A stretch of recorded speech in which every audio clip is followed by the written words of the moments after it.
Welcome back, everyone, to another episode of the Leadership Void Podcast. I'm Enrique with my co-host Vince to bring you the best in our veteran, military spouse, and first responder community. And Vince will introduce today's guest.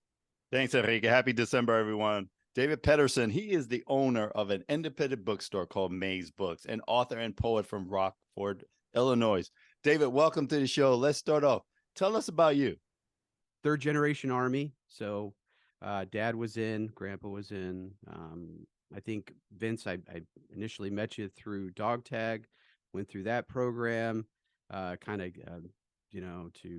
suss out how I was going to run a business. Served in the Army 2001, 2005, got out, kind of didn't know what to do. Tried a bunch of different jobs. Took me 10 years to get my bachelor's in preclinical psych. So I was kind of pursuing that degree. Worked for the VA, for the Manteno Veterans Home, south of Chicago, for a number of years, and then decided I wanted something different after COVID. So that kind of began the journey of Maze Books and myself. Always been interested in literature, always been writing since I was could. And so here we are, a year and a half in, and pleasure to be here with you guys. Absolutely. Nice to have you, and nice to see your first service time be a legacy type of service. Not that many people have continual service type of generations. And so it's nice to hear that from you, and thank your family for their service. Now, owning a bookstore are usually not military's people's forte. So tell us a little bit more about Maze Books. Well, I think we're all kind of searching for peace, right? And I think a lot of veterans out there are looking for something, that isn't hectic. Well, I mean, selling books is still hectic, but I thought it wasn't going to be. My journey with Maze Books, I think, began. I'm working at the VA. COVID hits, right? When was that? February, and my life completely changed. It couldn't have been more stressful. But, you dig in, you do what you can for the guys. It was a year and a half, and I mean, it was a constant struggle. So I really needed something after all of that just to kind of decompress for my own mental well-being. So my wife and I, we were on vacation, kind of just visiting family in Rockford. At this time, we were living in Kankakee, and we both kind of said at the same time, I want to move back. I want to move back and be closer to family. And Rockford is a weird place. Rockford is a hard place to grow up. It's consistently on the list of most dangerous places in America. It's getting better. I grew up down there, so to me, it's like, well, this is where I grew up. I don't know any different. But we looked around downtown and we kind of said, well, what does this place need that every downtown has, that every city has? And that was a bookstore. And so some people would say, are you insane to open a bookstore in one of the most dangerous places in America? 2 blocks down from, supposedly the most dangerous area. And I said, no, because I believe in this. I believe in this community, and I see that there's a future. I know that there's a future. And I think we're kind of like on a new frontier. So we spent a lot of time. The first thing I started doing was selling books out of my car, believe it or not. Like, I would post books on Instagram. People could buy them. I would deliver them to their house. And a lot of times they would say, well, I have these books. Do you want them? Like, they just wanted to donate. So I just kept doing that. And I kept kind of collecting and stockpiling. I went through the Dog Tag Fellowship program from January to May, was in the first Chicago cohort. Spent that time every day working. We eventually moved, opened the bookstore at our first location, and had a lot of success with that. I mean, for a starting business. But since then, in October, we moved, have a building now on the main strip, 2 blocks away from where we were at, closed on the building last week.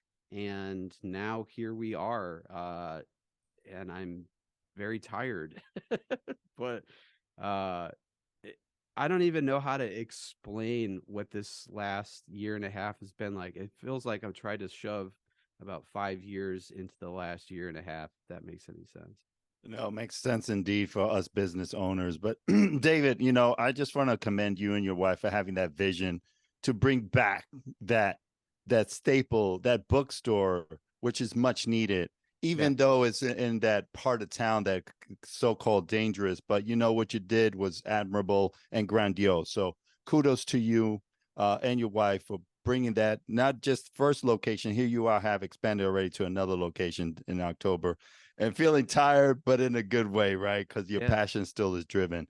So hearing that journey, what would you like to share with our audience about entrepreneurship challenges or lessons learned? Well, oh man, there's so many. I mean, there's just so many that, when you first start out, you're like a baby. The world is new, it's yours. And you listen to a lot of people, and a lot of people say, listen, you have to dig deep and all this stuff. And yeah, the spiritual side, the cognitive side, the push, the drive, that's all important.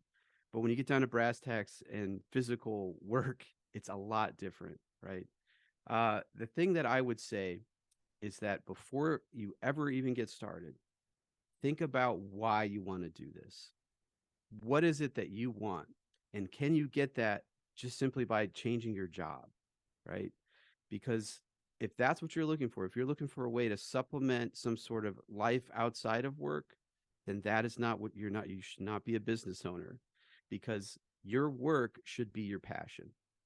That's what you should be interested in every day. That's what you're working towards. You're not working towards stuff outside of work or trying to pay for stuff out of work. That's what jobs are for. So that's the first thing I would say is like, look inside and say, what is it that is it something I'm fighting or fleeing or trying to get away? Or is it something I want to build and be proud of, you know? And even if you get praise and you are proud, then what? What do you do then? It's constantly changing, and it's not enough to just want money. Money is not enough. You can make money at a job. You don't need to have over your own business. The other thing I would say is, it's a hard market. If you're doing brick and mortar, location is everything. Location is everything. I moved 2 blocks away, and in these 2 months that we've moved, we've already seen revenue up by like 74% just in moving 2 blocks away, right?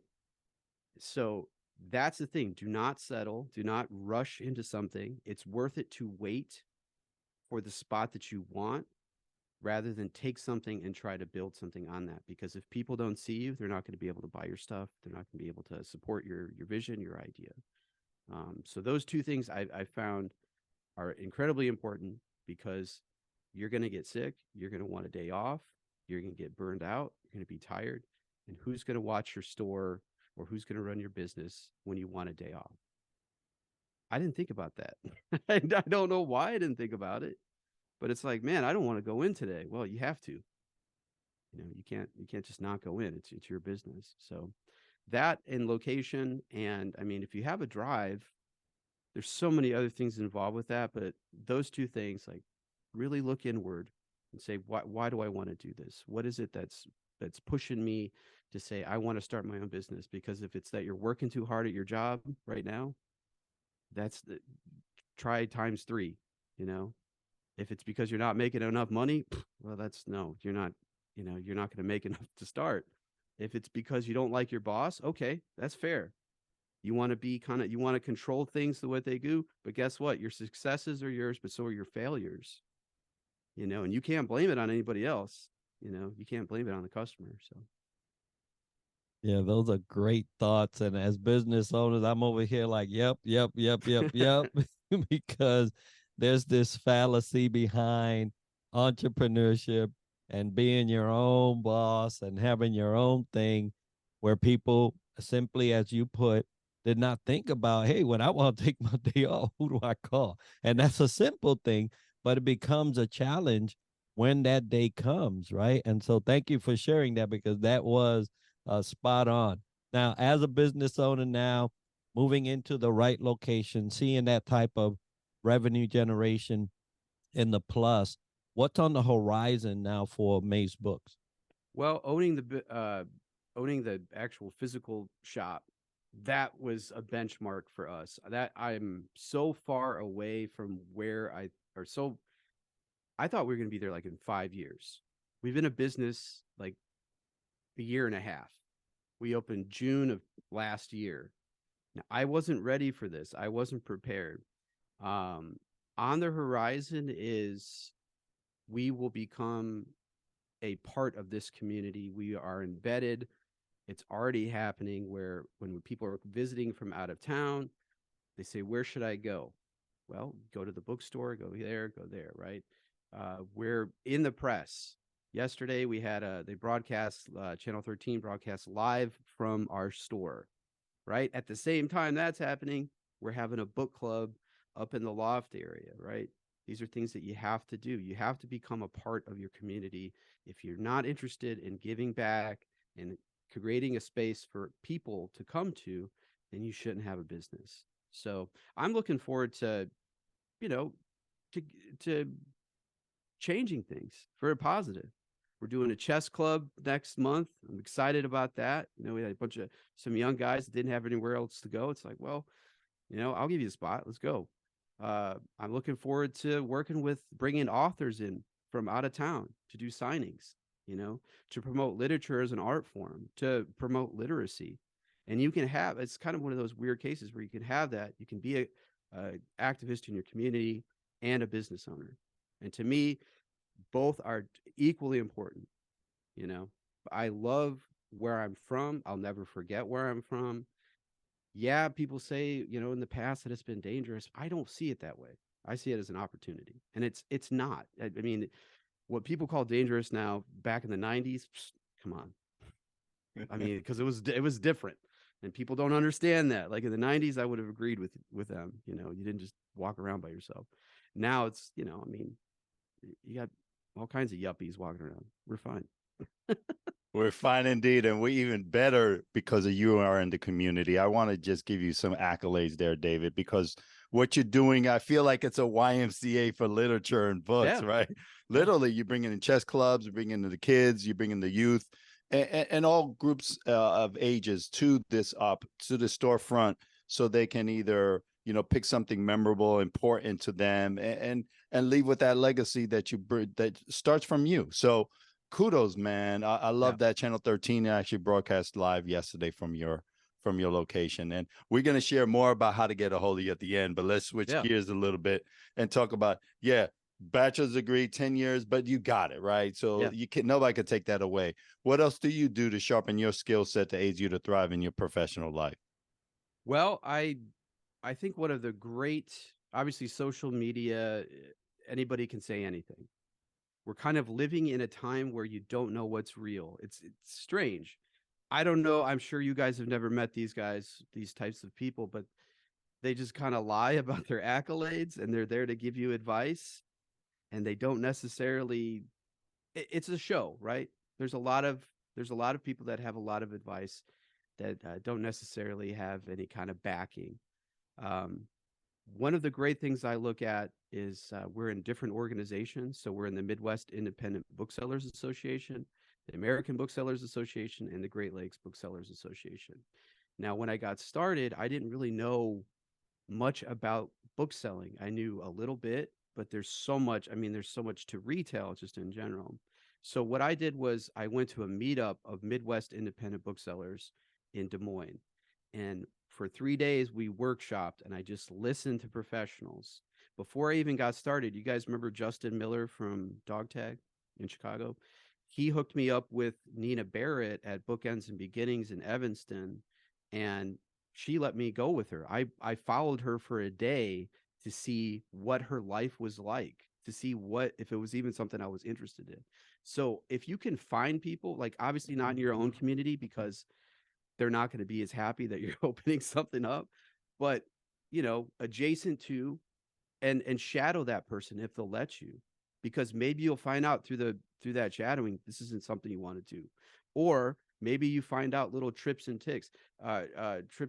She told me straight up, she said, always have 5 excuses to get away from the customer, because they want to talk. If you're an engaging person, right? A lot of people, we don't connect face to face anymore. So when they have you as a captive audience behind that counter, some people are lonely, and you've got a business to run. So always have something that you could be working on and be polite and be, courteous and all these things. But if it's, hitting the 10-minute mark, you know, you gotta kind of scoot out and manage your business. So that was something that Nina told me that I wouldn't have prepared for. Um, Look for the experts and that have already doing it. Surround yourselves with those people. Don't be afraid. Don't ever be afraid to ask for help. It's not a weakness, right? A weakness is failing without even trying to, find anybody that can give you those tools that you may need. These entrepreneurial advices are gold, especially, that one that you said, hey, go shadow someone. That if you're allowed, that is like pure gold, because it will show you a in situ type of uh, performance of what it is that you're required to do. And so I love that. So thank you for sharing that. Yeah. Now, there's been advice that you've gotten the 4 years you were in through the Army, the years that you were in the industry for 10, there's advice that we all get and we say, man, that's gold. Let me keep that. I'm gonna make something out of that. What advice did you receive that you would like to pass on to an emerging leader today? Sure. I remember the military told me one of the great pieces of advice. It says, when you are at a fork in the road and you have to make a decision, the hard right over the easy wrong. Do you guys remember this one? The harder of the decision to make is usually the right one. And man, has that served me well. Sometimes I want to take the easy route and I want to give myself less work. And I want to say, today I'm just going to read something. That's the big misconception with bookstores, is that we sit around and read. I don't get to read anything. I wish I could. People ask me, what's this book like? Oh man, I don't have time to read. So, I would say, look inward. Your conscious will guide you. Sometimes you have some missteps, but you know what to do. You already know what the answer is. You're just trying to convince yourself, how to make it easier on yourself. And in this business, in entrepreneurship, it's hard. It's hard. Nobody's going to tell you exactly what to do. That was another thing I found out through dog tag. You had these monsters of industry, right? These titans that are coming from and talking to you. And I'm waiting for them to say, you know what? Here's how you're going to make money. Nobody tells you that. Nobody gives you any sort of like, this is exactly the steps that you need to follow so this works. And I was like, so is everybody, this is kind of a revelation I had, was like, is everybody just out here guessing? And yes, to a degree they are, but what you're doing is you're guessing and then you're reacting in real time. You're trying something out, you're playing jazz and seeing if the audience likes it. And if they like it, you go a little bit deeper. And if they don't, you pull back. That's the only way it works. There's no do this step, then do this step, then do this step. It's all in real time. And it's very tough, but you have to pay attention. Yeah. So those are I would say those are probably some of the most relevant things I've learned. My man, I really think you got a new thing coming with this podcast, because you captivating. It's so true. Things you can't learn through books, right? Right. It's part 2 here with David, because yeah. There's some great lessons learned throughout everything you shared, but you experience it and having these revelations is so deep and profound. So love the fork in the road analogy, which we've definitely heard in the military, hard right versus the easy left, right? So definitely love all that. And new entrepreneurs or new leaders, emergent leaders, hopefully they learn from this great words of wisdom. Now, your most memorable leadership aha moment. Love to hear what that is and share with that our audience today as well.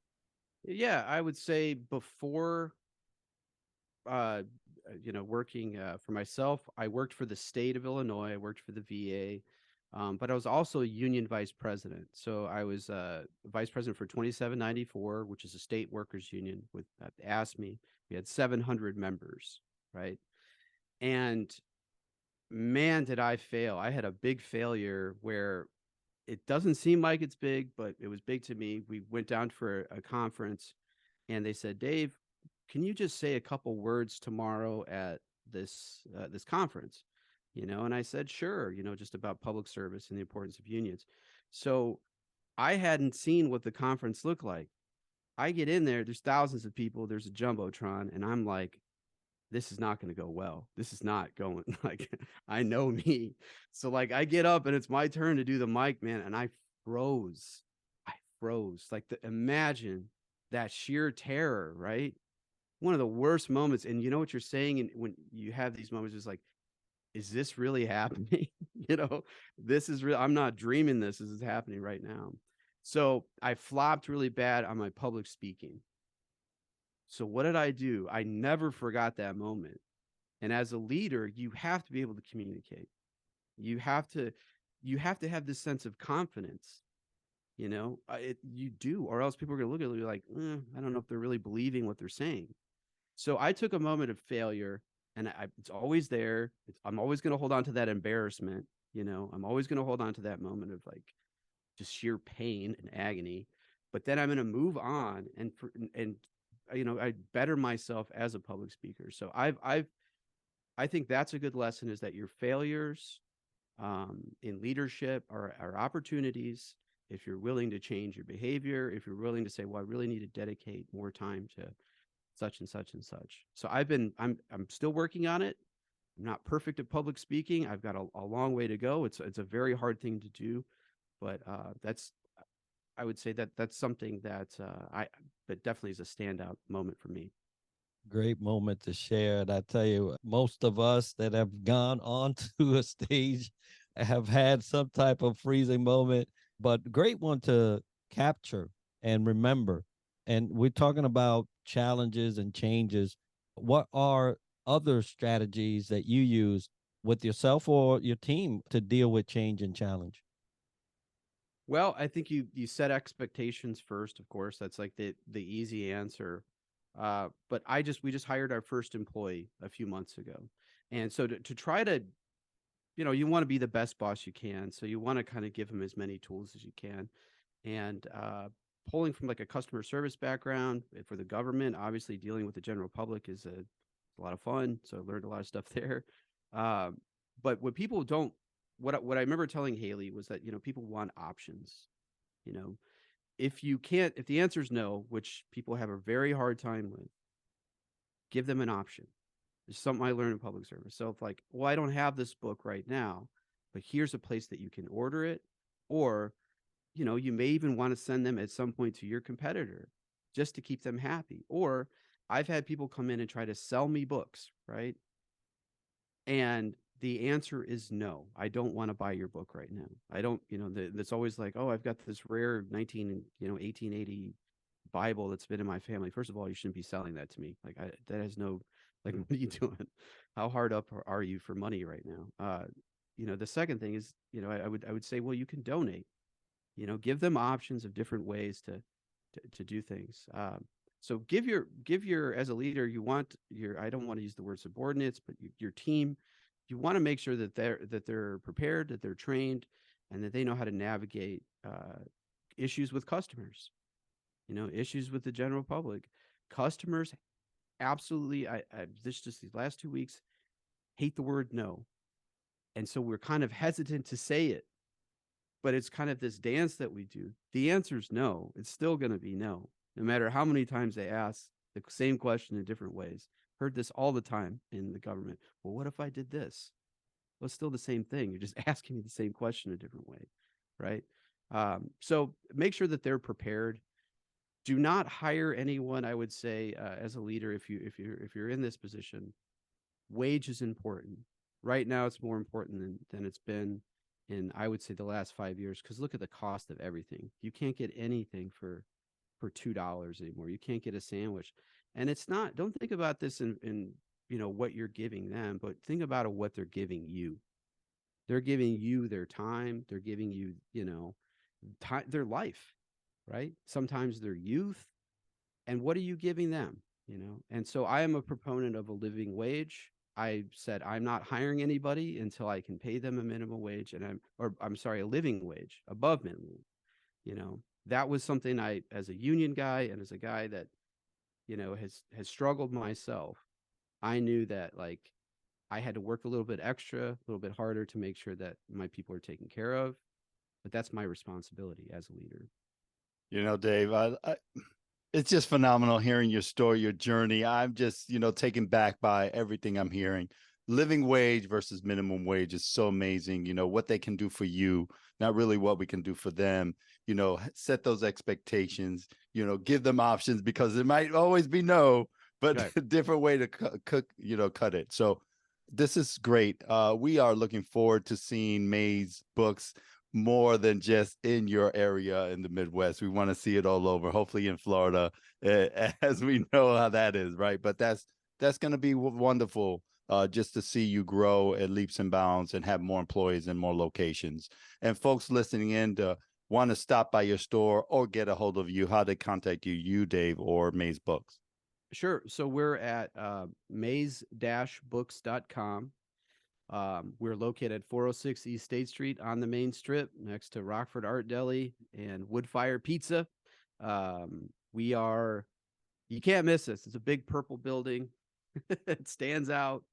It's got this kind of Victorian look. The building itself was built, they think, in 1862. It's unbelievable. So that way, or you can just send me an email at mazebookshop@gmail.com, or hit me up on Facebook or Instagram. If you have any questions, if you're thinking about opening an independent bookstore, if you want to kind of know the ins and outs of some of the expectations, hit me up and I'll scare you off. So or encourage you, yeah, one way or the other. That is wonderful. And folks, we're gonna have all that information as part of the show notes and video for you to get a hold of Dave and May's books. Dave, has been wonderful listening to you as we're going through these questions, and I wish you all the best. Folks, if you want to get a hold of us at the Leadership Void podcast, the Leadership Void at gmail.com, as well, you'll send that correspondence. If you'd like to have a leadership topic featured or a guest featured, you'll do it by those means. Yeah, what a way to kick off December with Dave and May's Books. We're just so excited for this episode to go out to the world and everything you have going on for you and your bookstore. So thank you for being such a wonderful entrepreneur, doing wonderful things. And we want to also thank our sponsors, VEI, Triple Nickel, and FAVOB, for sponsoring our show. But today is all about Dave and May's Books. Dave, Yeah. have a great day. Have a fantastic future. And May's Books will take it to the next level. I know you will.